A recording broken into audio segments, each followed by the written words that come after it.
নমস্কার, আপনারা দেখছেন জি নিউজ। শুভ রাম নবমী উপলক্ষে বিজেপি ও হিন্দু জাগরণ মঞ্চের তরফ থেকে আয়োজন করা হয়েছিল একটি বর্ণাঢ্য শোভাযাত্রা। এই বর্ণাঢ্য শোভাযাত্রায় দেখা গেল চরম তাপদাহকে উপেক্ষা করেও মানুষের ঢল।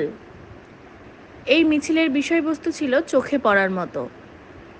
মিছিলে উপস্থিত থেকে মিছিলের শোভা বাড়ান বিজেপির রাজ্য সাধারণ সম্পাদক শ্রী জগন্নাথ চট্টোপাধ্যায় মহাশয় ও বিজেপি ও হিন্দু জাগরণ মঞ্চের নেতা নেত্রীরা।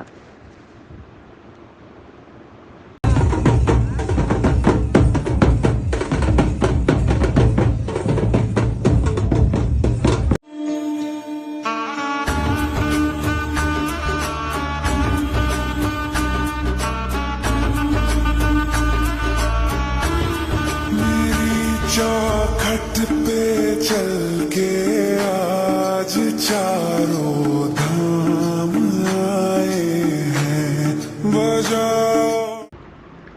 এই ধরনেরই আরও আপডেট পেতে সঙ্গে থাকুন জি নিউজের।